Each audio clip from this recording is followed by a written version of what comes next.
Welcome to Discovering. Some of the finest knives found in America come from right here in the UP. We'll take a look at how they're made. It's all handwork. There's nothing coming off the end of an assembly line. And we'll get the scoop on a dough that's been around for a very long time. That's all tonight, so sit back, put your feet up. It's Monday night and time for Discovering. The secret streams that flow beneath the cliffs of colored stone. Forests thick and healthy with birch and pine and oak. Surrounded by the greatest lakes this world has ever known. The black bear's awesome presence as he roams the hills and fields. Call of the timber wolf, the loon's lonesome trill. The eagle soaring high above, the trout lies deep and still. These are what I treasure,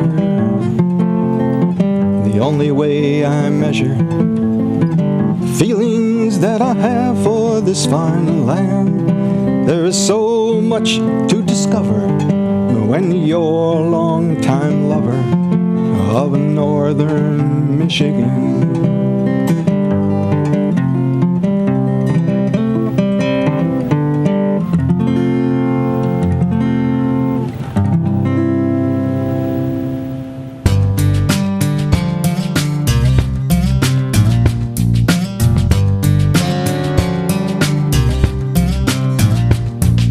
Started with an idea, a few pieces of equipment, and some big dreams. And in a very short time, Rapid River Knife Works turned into a true American success story. They now feature a wide variety of knives and other related tools, all with one thing in common: top quality.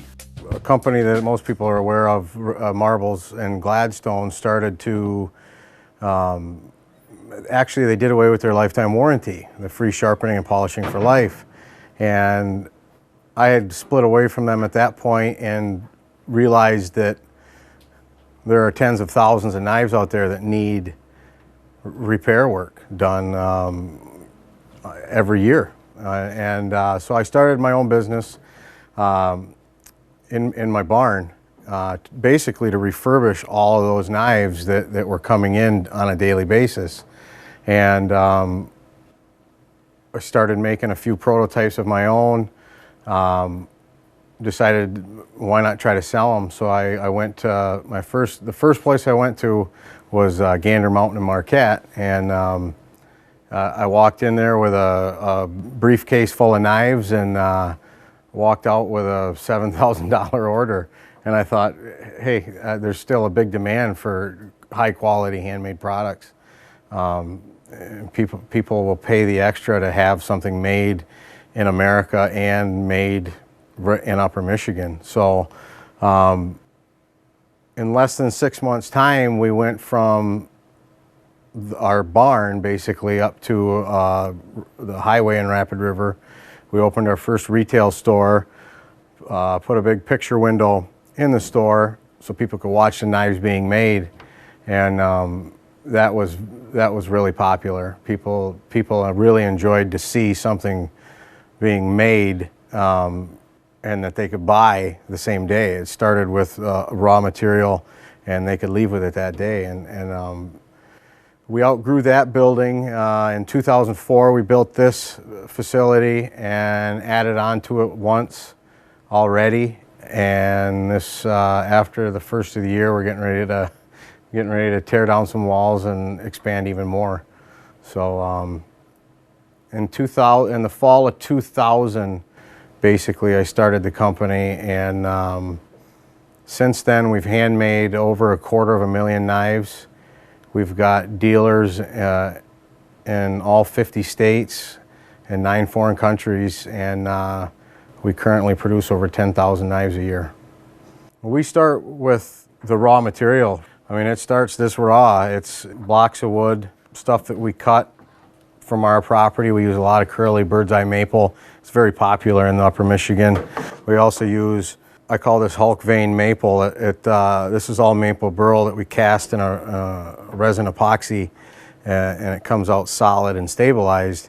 And so it goes from this block and it ends up on something like this.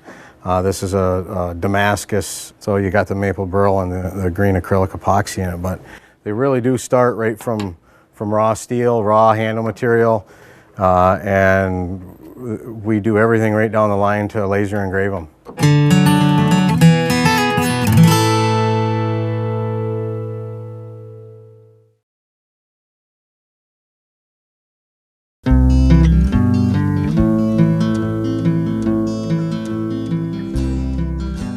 Basically, we're gonna show you now how we start. Everything is raw material. This piece of sheet stock steel. This is A2, 1/4 inch thick. The blanks are cut out with a water jet, and the brass thumb guards are machined on a CNC. A little piece of deer antler that's pre-cut, a block of wood, and some washer material. And we glue them all together, and they look like that. Very rough. It's all hand work. There's nothing coming off the end of an assembly line. So we're going to take you in the back and show you now how we get this knife to look like this knife. Now Matt's going to put it on a 40 grit belt. He's going to get it to about the shape that we need before he takes it to the 80 grit belt and gives it its final shape.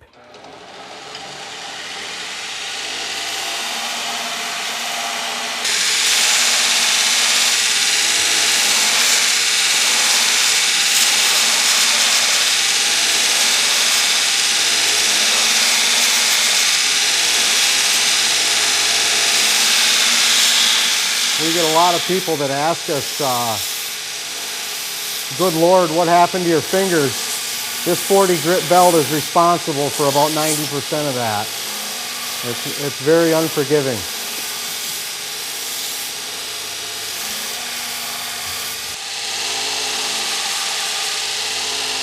So that's the knife on a 40 grit, made basically to the shape that we're looking for.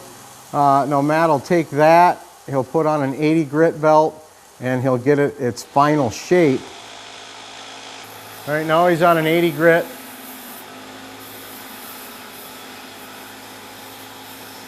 He's basically giving the knife its final shape. Now Matt makes it look real easy. He's had his hands on over a 250,000 knives in his life, so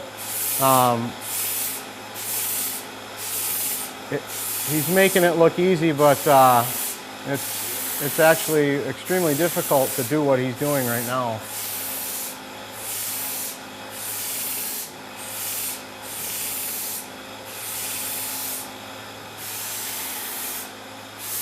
A real neat thing about the Cocobolo and a lot of the woods that we work with, you don't know what it's going to look like until you get into the grain.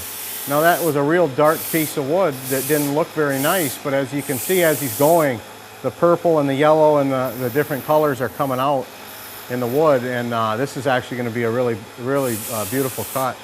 Each knife is made by hand, so you know, Matt will put that knife in his hand every time, and if there's a lump or if there's something that doesn't feel right, it goes back on the 80 grit belt, and it's finished to feel perfect every time, so that there aren't any defects in it.